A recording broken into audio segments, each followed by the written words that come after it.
Gloria a Dios. Dios le bendiga grandemente en esta preciosa tarde noche. Para no robarle mucho tiempo, tome su Biblia. Vamos a Éxodo capítulo 12, verso 11. Leeremos un solo verso. Gloria al nombre de Jesús. Sean todos bienvenidos. Los que vinieron por primera, segunda, tercera y los que ya son incontables.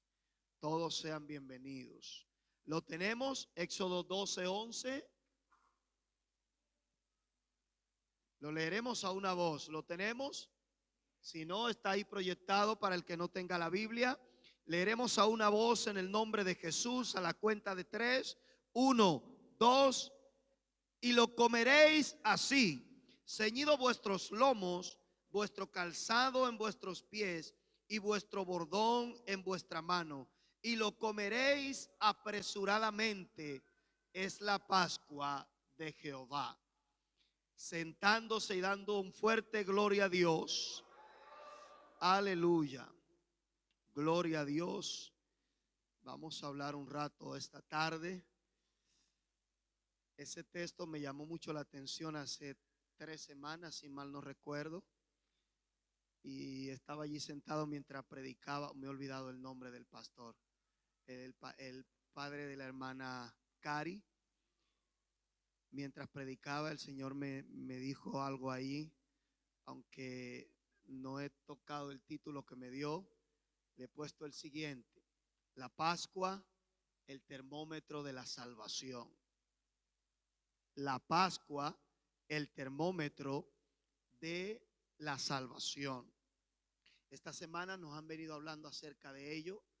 Nos están hablando acerca de la Pascua o la Cena del Señor. Nos están enseñando, por lo menos yo he aprendido, que la muerte del Señor tenía cosas extraordinarias escondidas y para algunos todavía las tiene. También aprendimos que la sangre de Cristo es lo que nos une, pero que esa misma sangre se llevó toda enfermedad. Gloria al nombre de Jesús. Yo no sé si hay alguien que lo cree. Yo lo creí el domingo y lo sigo creyendo, que esa sangre me impactó eso. Nunca había analizado eso ni lo había escuchado. Los 39 latigazos, las 39 enfermedades, llamó mucho mi atención. Pero también escuchamos que la Pascua se celebra durante 7 días, desde el día 14 al 21 en el mes de abril o mes de Nisan. Y durante ese periodo estaba prohibido que en la casa de un judío hubiera levadura. También nos dice que esta fiesta es un estatuto perpetuo. Es un estatuto perpetuo. La última cena la celebraremos allá, en la boda del Cordero. Bueno, yo sí que voy a celebrarla. Yo no sé usted, pero yo sí. Gloria al nombre de Jesús. Éxodo 12, 14 dice: y este día os será en memoria, y lo celebraréis como fiesta solemne para Jehová durante vuestras generaciones. Por estatuto perpetuo lo celebraréis. Por estatuto perpetuo. Pero me llama mucho la atención porque el pueblo de Israel en la Biblia es muy parecido a nosotros, que ellos 2 años después de recibir ese mandato se habían olvidado de celebrar la Pascua. Porque nosotros, una vez siendo libres, a veces nos olvidamos de dónde Dios nos sacó y las cosas que Dios hizo y por qué las hizo. Entonces Dios tuvo que darle un toque a Moisés 2 años después y decirle que el pueblo de Israel celebrará la Pascua a su tiempo. Esto lo vemos en Número 9 del 1 al 2 y dice: habló Jehová a Moisés en el desierto de Sinaí en el 2.º año de su salida de la tierra de Egipto, en el mes primero, diciendo: los hijos de Israel celebrarán la Pascua a su tiempo. A su tiempo. La Biblia nos deja entender que después de los jueces no se celebró la Pascua o no de la manera correcta. Segunda de Crónicas, capítulo 35, verso 18, dice: nunca fue celebrada una Pascua como esta en Israel desde los días de Samuel el profeta, ni ningún rey de Israel celebró Pascua tal como la que celebró el rey Josías, con los sacerdotes y levitas y todo Judá e Israel, y los que se hallaron allí juntamente con los moradores de Jerusalén. Me intriga mucho esta historia porque fue un joven el que hizo esto. Pero vamos a ir allá donde el Señor me habló. Pero en Juan, en la lectura de la hermana, Juan, el Evangelio de Juan, hace muchas referencias sobre la Pascua. Del Nuevo Testamento es la escritura que más referencia hace sobre ella. Hace 7 referencias, o más bien hace unas 11 referencias en 7 capítulos. En el capítulo 2 habla 2 veces, en el 6 habla casi todo el capítulo, en el 11, en el 12, en el 13, en el 18 y en el 19.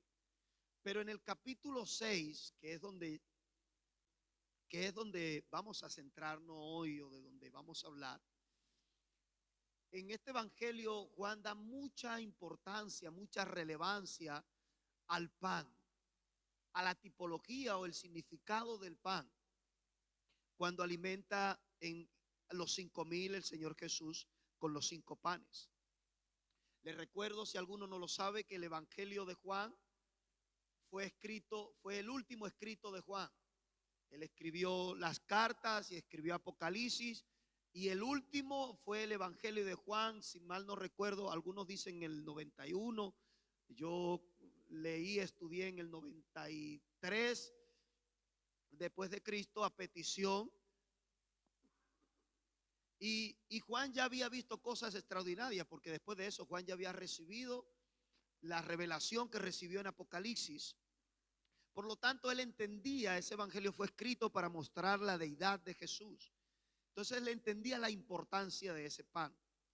Juan 6, 14, 4 en adelante dice: y estaba cerca la Pascua, la fiesta de los judíos. Cuando alzó Jesús los ojos y vio que había venido a él gran multitud. Este verso en los evangelios sinópticos, en los otros 3, habla de que ellos fueron andando. El Señor había recibido a los discípulos después de haberlos enviado, y la multitud, una vez Él los recibió, se los llevó aparte para descansar, pero la multitud le siguió hasta el monte andando. Ellos fueron a pie, recibieron sanidad en ellos. Ese es el énfasis en el que se enfoca los evangelios sinópticos.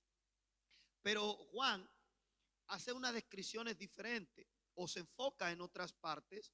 En los evangelios sinópticos vemos que en una de las partes, cuando ellos ven que hay multitud, el Señor ve que hay mucha multitud, y los discípulos, Él les pregunta: pues vayan, compren y denle de comer.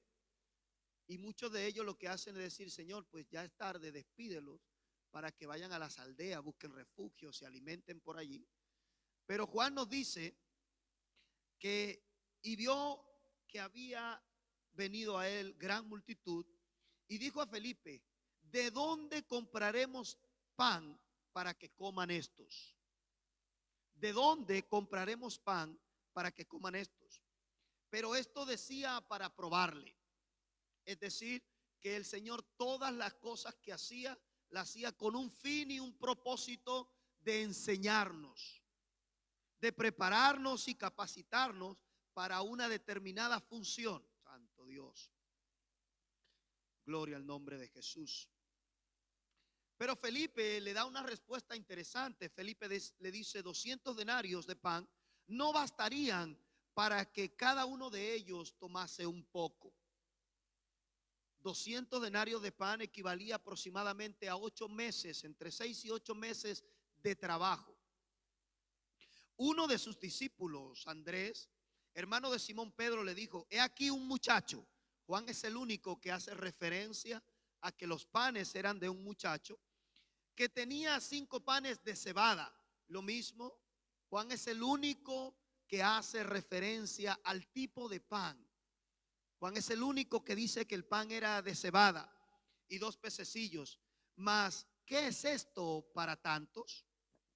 Entonces Jesús dijo: haced recostar la gente. Y había mucha hierba en aquel lugar.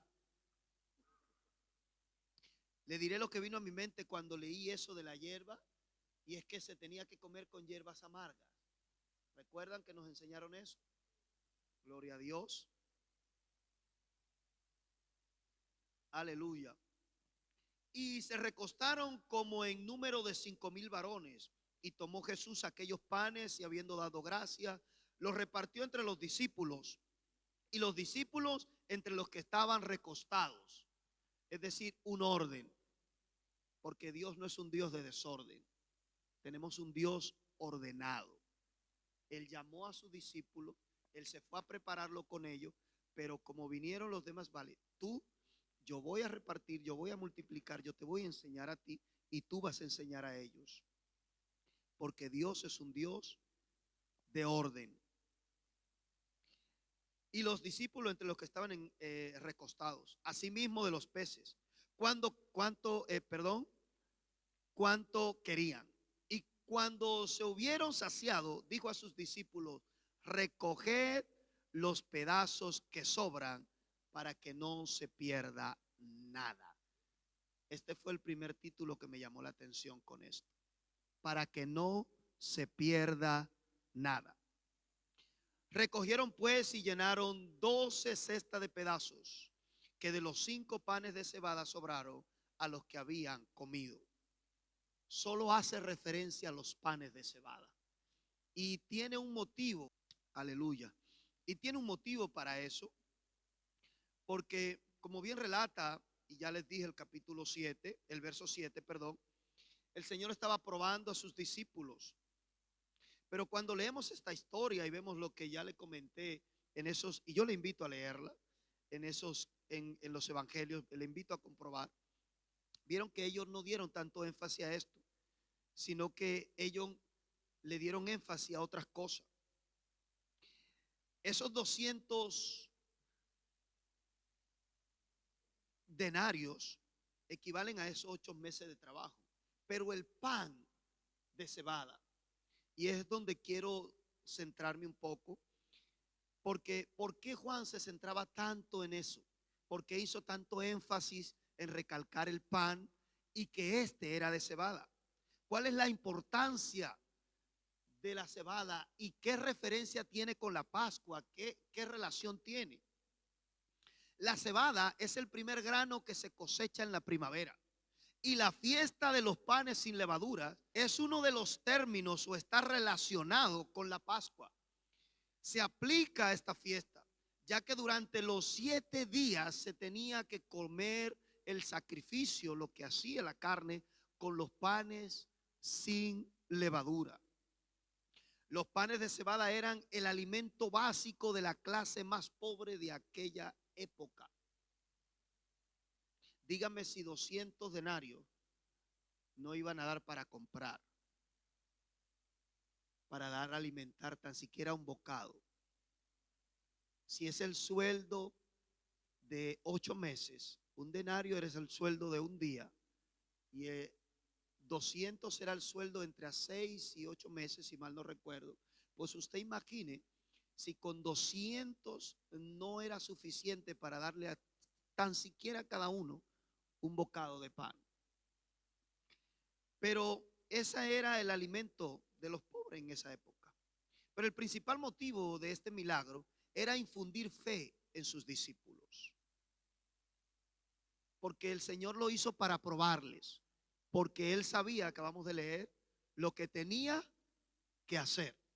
El Señor tenía muy claro lo que tenía que hacer, pero necesitaba enseñarnos. Y les enseñó a ellos con esa prueba. Denle de comer, aliméntenlo, háganlo. Pero no supieron qué hacer. También esto simboliza que lo que nuestros ojos o a nuestros ojos parece ser despreciable, para Dios es algo extraordinario, porque Dios no desprecia. Voy a repetir eso. De lo vil y de lo menospreciado, escogí yo o escogió Dios. Es decir, que tengamos mucho cuidado a quién o qué menospreciamos. Tengamos mucho cuidado a quién o a qué menospreciamos. Porque aquello que usted y yo menospreciamos, Dios lo puede hacer grande. Dele una alabanza al Señor.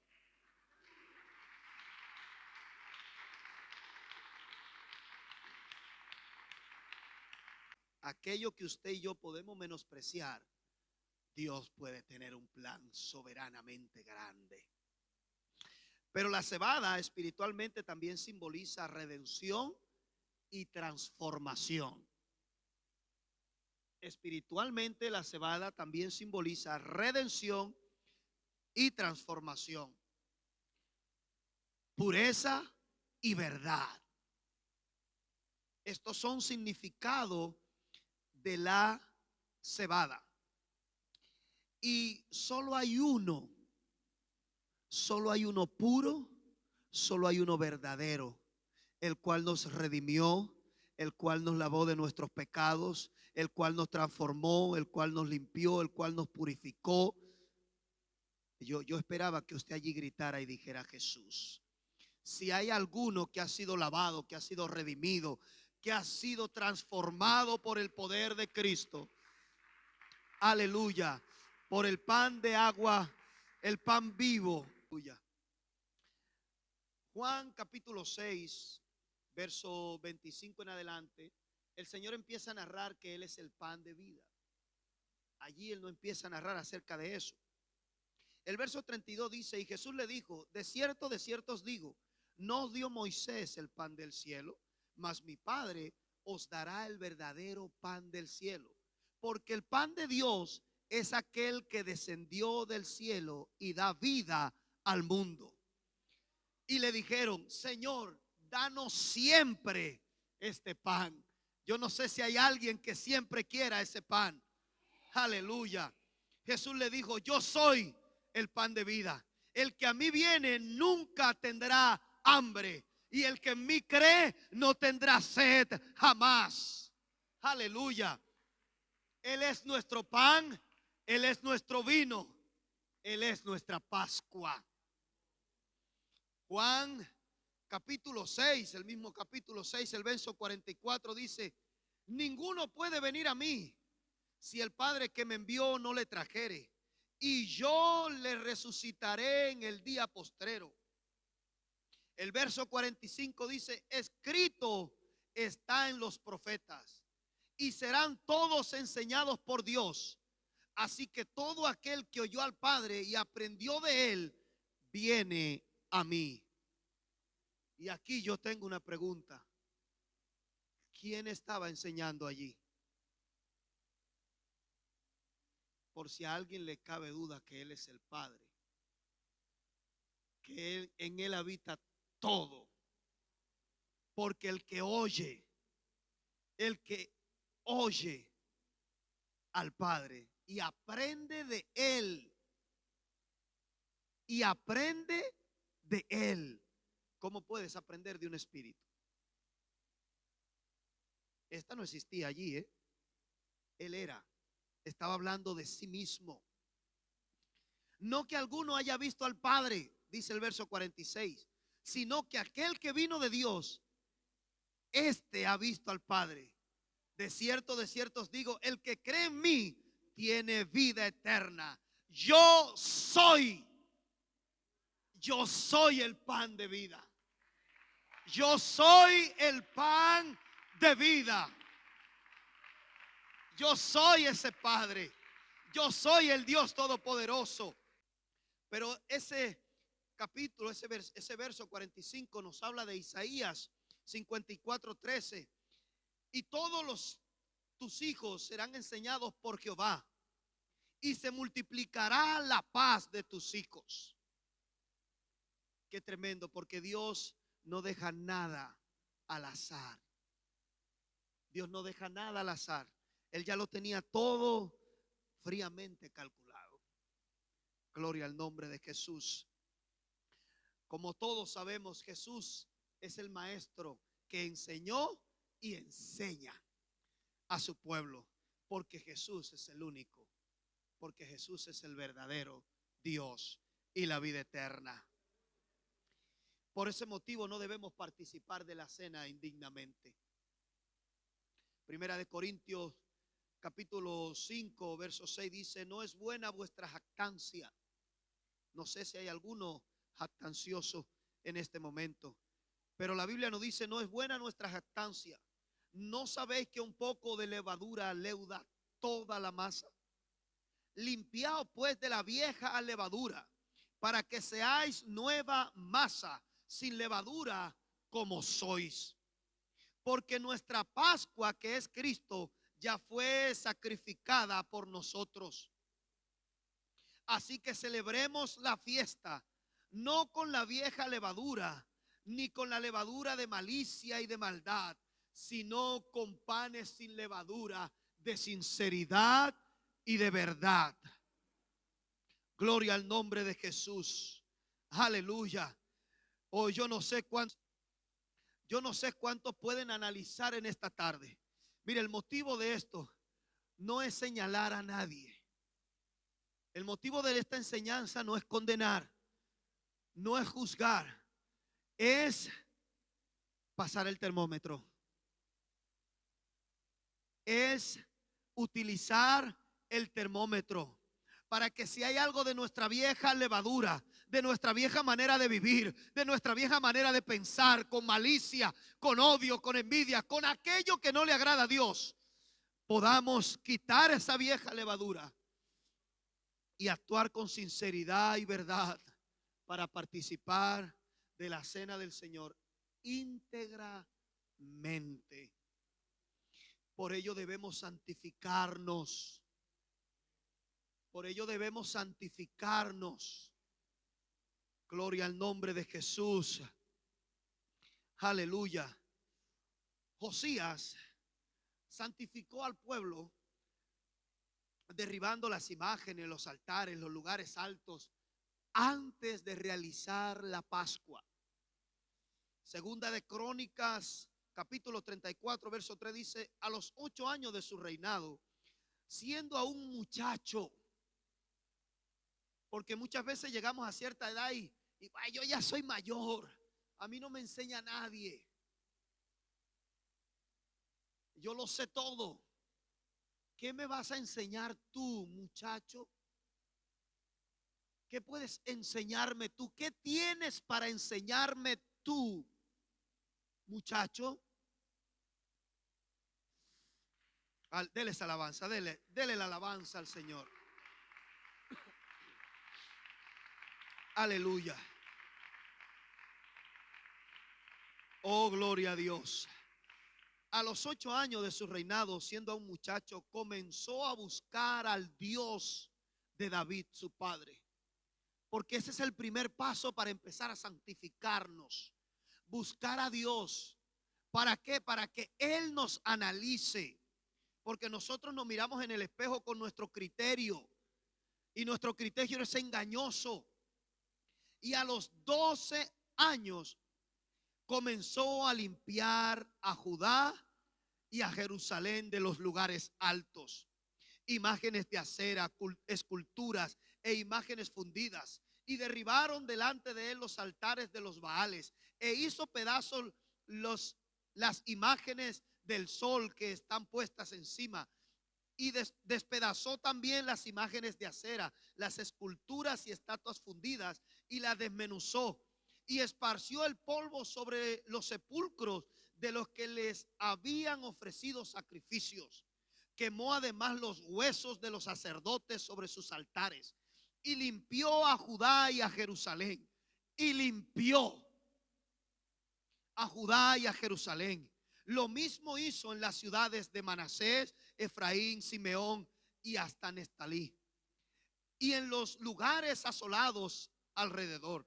Y cuando hubo derribado los altares y las imágenes de acera, y quebrado y desmenuzado las esculturas, y destruido todos los ídolos por toda la tierra de Israel.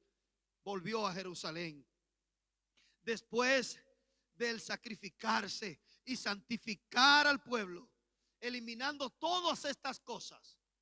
Entonces celebró la Pascua.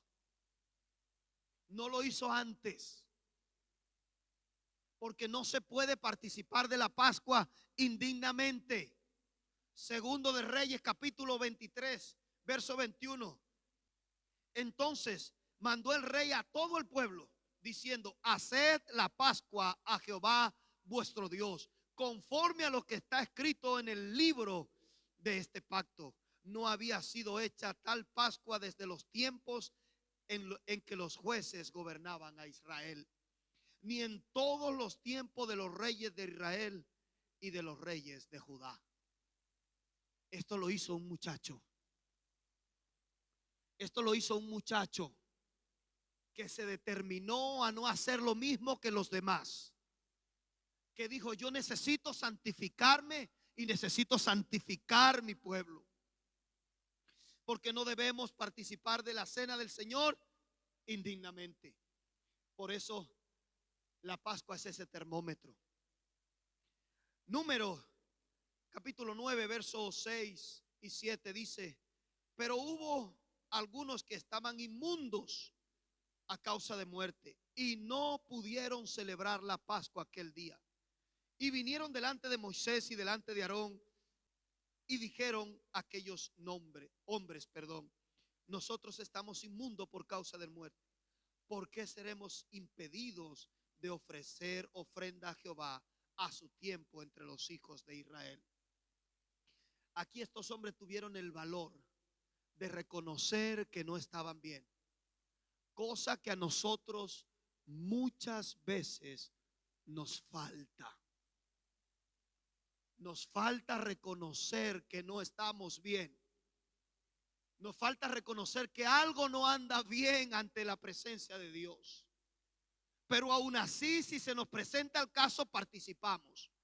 Pues para que me vean, ¿cómo es posible? Yo soy predicador. No puede ser que yo predique y no participe de la cena. Yo toco un instrumento, yo canto, yo soy ujier, ¿cómo es posible que yo no participe de la cena? Luego me van a ver en el altar y dirán: este no participó, está en pecado. Pero participar de la cena del Señor indignamente acarrea condenación.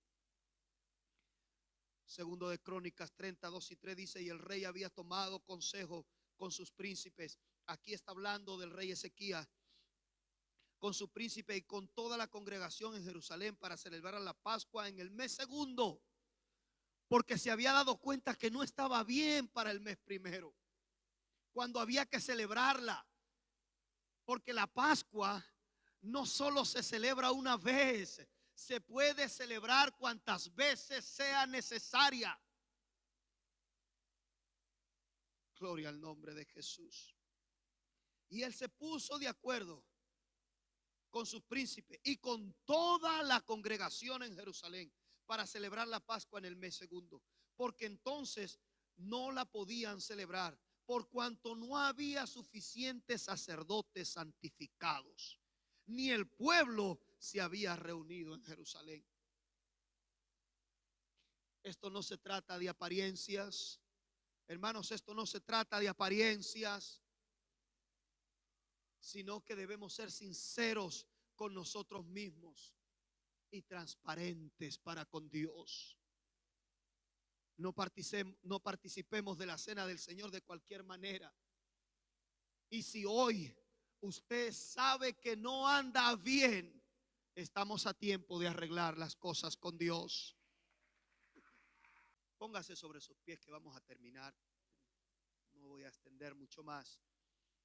Segunda de Pedro, capítulo 3, verso 9 dice: el Señor no retarda su promesa, según algunos la tienen por tardanza, sino que es paciente. Él no está tardando porque sí, está tardando por usted y por mí.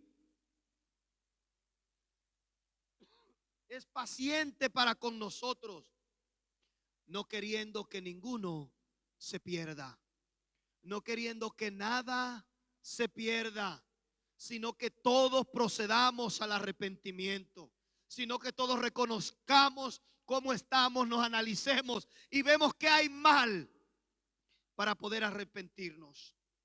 Porque el principal objetivo de la cena del Señor es que nadie perezca, es que nadie se pierda. Por eso se puede celebrar cuantas veces sea necesaria, porque para celebrarla debemos estar listos, preparados, ceñidos y apresuradamente, porque es lo que nos enseñó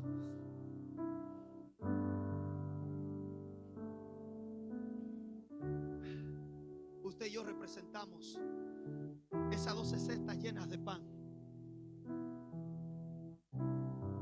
Por ese motivo el Señor mandó a recogerla, para que no se pierdan. Porque usted y yo tenemos que ser ese pan sin levadura. Juan capítulo 6 verso 12 dice: y cuando se hubieron saciado, dijo a sus discípulos: recoged los pedazos que sobran, para que no se pierda nada. Para que no se pierda nada. Hermano que estás en este lugar, amigo que estás en este lugar, el Señor no quiere que nadie perezca. La voluntad de Dios es que usted y yo seamos salvos, que usted y yo logremos alcanzar la gracia, logremos llegar a entrar al trono. Por eso en Éxodo 12:11 dice: y lo comeréis así, ceñidos vuestros lomos, vuestros calzados en vuestros pies y vuestro bordón en vuestras manos, y lo comeréis apresuradamente, pues es la Pascua de Jehová.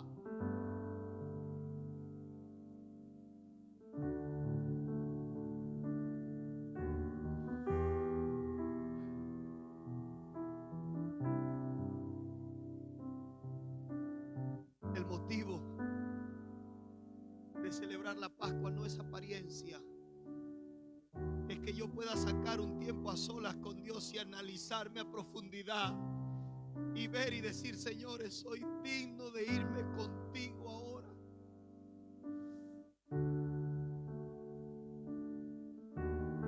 Porque hay que tomar la Pascua ceñidos nuestros lomos, con el calzado listo para marchar con Él,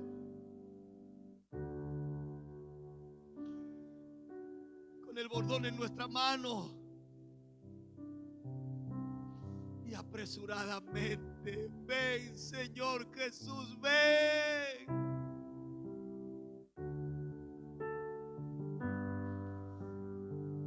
No sé si hay alguien que en este momento quiera arreglar su situación con Dios y quiera pasar al altar y decirle: Señor, yo reconozco que hay algunas cosas en mí que quizás me vayan a impedir, pero desde hoy yo te pido que me ayudes a santificarme, que me ayudes a purificarme, Señor, porque yo sí quiero participar de la cena del Señor, pero no indignamente, sino como corresponde. Aleluya. ¿Sabe qué llama mi atención?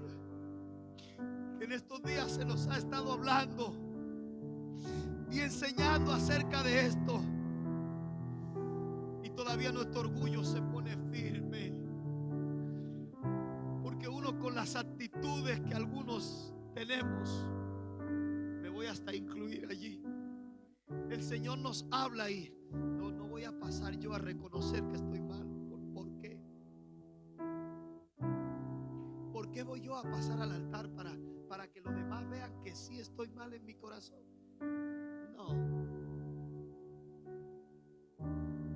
Así se encuentran algunos.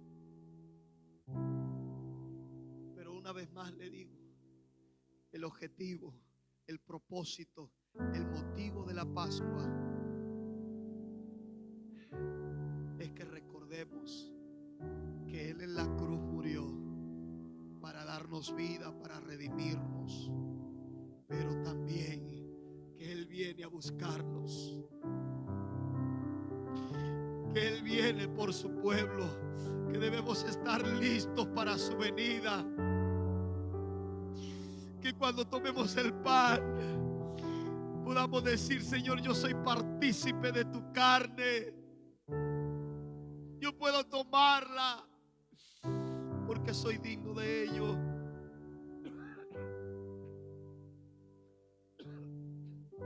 Aleluya.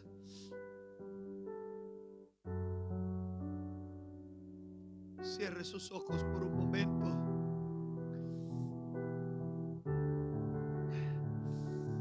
Y si alguien más siente que debe hablar con Dios,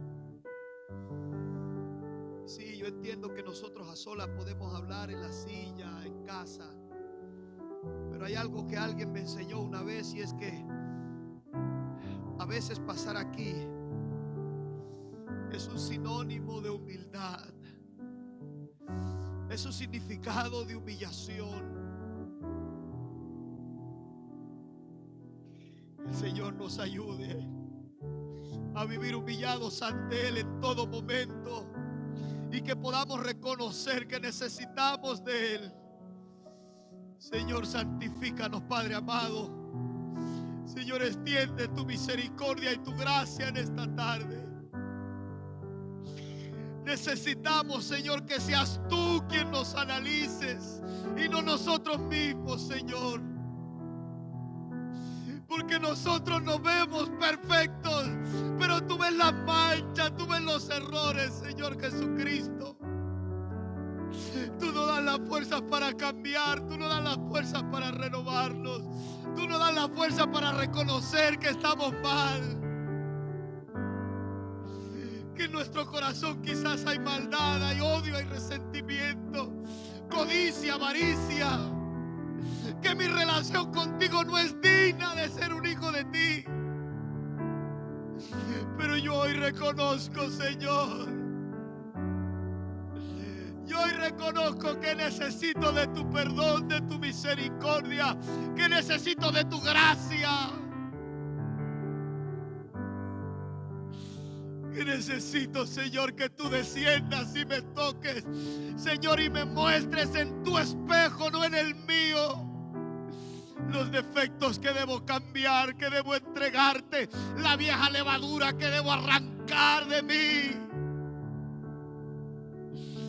para participar contigo, Señor, para estar listo y poder participar de tu cena, y poder tomar de tu cuerpo, y poder tomar de tu copa. Bendito el nombre de Jesús.